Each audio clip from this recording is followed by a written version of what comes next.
Hi. ഈ heart attack എന്നുള്ളത് ഇന്ന് പനി വരുന്ന പോലെയാണല്ലേ നമ്മുടെ സമൂഹത്തിൽ വന്നുകൊണ്ടിരിക്കുന്നത്. ശരിക്കും ഇത് ഇന്നോ അല്ലെങ്കിൽ ഇന്നലെ വന്ന് ഫോം ചെയ്തിട്ട് പൊട്ടിമുളച്ച് വരുന്നൊന്നല്ല ഈ ഹാർട്ട് അറ്റാക്ക് എന്ന് പറയുന്നത്. ശരിക്കും നമ്മൾ ചിന്തിച്ച് നോക്കിക്കഴിഞ്ഞാൽ വളരെ സിമ്പിളായിട്ട് മനസ്സിലാവും. അല്ലേ, നമ്മളൊരു 8 9 വർഷം കൊണ്ട് നമ്മൾ എന്താണോ കഴിക്കുന്ന ഭക്ഷണം എന്ത് ചെയ്യുന്നു, ഫാറ്റായിട്ട് വിസറൽ ഫാറ്റായിട്ട് അടിഞ്ഞു കൂടിയിട്ട് നമ്മുടെ ബ്ലഡ് വെസൽസിൻ്റെ ഉള്ളിൽ, അതായത് രക്തക്കൊഴലുകൾക്കുള്ളിലും ഹാർട്ടിൻ്റെ ചുറ്റുമായിട്ടൊക്കെ എന്ത് ചെയ്യുന്നു, അടിഞ്ഞു കൂടുന്നു. അങ്ങനെ ഒരു സിറ്റുവേഷൻ വരുന്ന സമയത്താണ് ഈ ഒരു ഹാർട്ട് അറ്റാക്ക് എന്നുള്ളൊരു ഇത് രൂപപ്പെടുന്നത്. ആക്ച്വലി ഇതൊരു ദിവസം കൊണ്ടൊന്നും ആവുന്നതല്ല, ഇത്രയും വർഷങ്ങൾ എടുത്തിട്ട് ആവുന്നതാണ്. അപ്പോൾ അതിൻ്റെ ഇടയിൽ പ്രോപ്പറായിട്ട് ഒരു ചെക്കപ്പ് ചെയ്ത് കഴിഞ്ഞാൽ നിങ്ങൾക്ക് ഇത് ഐഡൻറ്റിഫൈ ചെയ്യാൻ പറ്റും.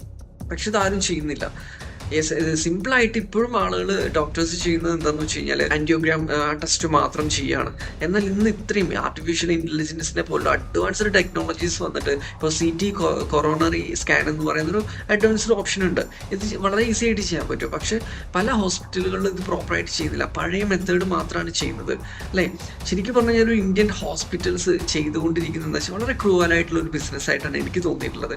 കാരണം ഈവൻ ഡോക്ടേഴ്സ് ആണെങ്കിലും എല്ലാവരും എല്ലാം പറയുന്നത്, ചില ഡോക്ടേഴ്സ് ആണെങ്കിലും ഈ ഒരു സിറ്റുവേഷനാണ് അവർ പഴയ മെത്തേഡിലൂടെയാണ്. കാരണം എന്താ വെച്ചാൽ നമ്മുടെ രക്തക്കോലുകൾക്കുള്ളിലേക്ക് ഒരു വയറ് കടത്തി വിട്ടിട്ട് ചെക്ക് ചെയ്യുന്ന പഴയ സിസ്റ്റമാണ്. വലിയ സുഖമുള്ള ഏർപ്പാടൊന്നുമല്ല.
വലിയ സുഖമുള്ള ഏർപ്പാടൊന്നുമല്ല.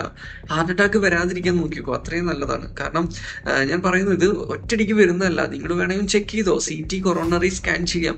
ഒരു 5000 മുതൽ 10,000 സ്കാനിങ് വരുന്നുള്ളൂ. ലക്ഷങ്ങൾ നിങ്ങൾക്ക് സ്പെൻഡ് ചെയ്യുന്ന ഒഴിവായിക്കൂടെ?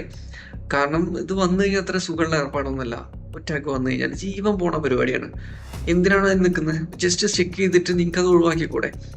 ഇനി അതല്ല, നമ്മൾ ഇങ്ങനൊരു സിറ്റുവേഷൻ വന്നു കഴിഞ്ഞാൽ നമ്മളൊരു ഹോസ്പിറ്റലിലേക്ക് എത്തിക്കഴിഞ്ഞാൽ കൂടുതലും ഡോക്ടേഴ്സ് എന്ത് ചെയ്യുന്നു, പ്രൊമോട്ട് ചെയ്യുന്നത് ഓപ്പറേഷൻ ചെയ്യാനാണ്. ഡോക്ടേഴ്സിനെയും കുറ്റം പറയാൻ പറ്റില്ല. കാരണം എന്ന് വെച്ചാൽ അത്രയും ക്രിട്ടിക്കൽ സ്റ്റേജ് ആയിട്ടാണ് ഒരാളെ അറ്റാക്ക് വന്നിട്ട് ഹോസ്പിറ്റലിലേക്ക് പോകുന്നത്. എന്നാൽ പ്രോപ്പറായിട്ടൊരു ഡയറ്റോ കാര്യങ്ങളോ ഒന്നും ഫോളോ ചെയ്യൂല. അപ്പോൾ ഈ ഒരു സിറ്റുവേഷൻ വരുന്ന സമയത്ത് മേ ബി ഡോക്ടേഴ്സിനും ഓപ്പറേഷൻ എന്ത് ചെയ്യുന്നത് പ്രൊമോട്ട് ചെയ്യേണ്ടി വരും. വേറെ ഓൾട്ടർനേറ്റീവ് ഓപ്ഷൻ ചൂസ് ചെയ്യാനും പറ്റില്ല. പക്ഷെ ചില ഡോക്ടേഴ്സ് ഓൾട്ടർനേറ്റീവ് ഓപ്ഷൻസ് പറയാറ് പോലുമില്ല. അപ്പോൾ എന്തുകൊണ്ടും നിങ്ങളുടെ ആരോഗ്യം നിങ്ങൾ സംരക്ഷിച്ചു കഴിഞ്ഞാൽ നിങ്ങൾക്ക് എന്നും ഹെൽത്തി ആയിട്ട് ഇരിക്കാൻ പറ്റും. ഒരു അറ്റാക്ക് വന്നു കഴിഞ്ഞാൽ ഒരു മിഡിൽ ക്ലാസ് അല്ലെങ്കിൽ ലോവർ ഫാമിലിക്ക് ഒന്നും താങ്ങാൻ പറ്റില്ല. പിന്നെ അവരുടെ ലൈഫേ പോയി പേടിച്ച് ജീവിക്കേണ്ട ഒരു അവസ്ഥയാണ്. എന്തിനാണ് ആരോഗ്യമുള്ള സമയത്ത് നല്ല ഭക്ഷണം കഴിച്ചിട്ട് ഹെൽത്തി ആയിട്ടിരുന്നൂടെ? അപ്പോൾ എപ്പോഴും നല്ല ഇതുപോലുള്ള അറിവുകൾ നിങ്ങൾ എടുക്കുക. വെറുതെ നിങ്ങളുടെ പടച്ചോൻ തന്ന ആ ഒരു ശരീരം, അല്ലെങ്കിൽ നമ്മൾക്ക് ഇത്രയും അനുഗ്രഹങ്ങൾ തന്നിട്ടുണ്ട്, അതിനെ വെറുതെ വേസ്റ്റ് ആക്കിയിട്ട് കളയരുത്. പ്രോപ്പറായിട്ട് ലൈഫ് മെയിൻറ്റെയിൻ ചെയ്യുക.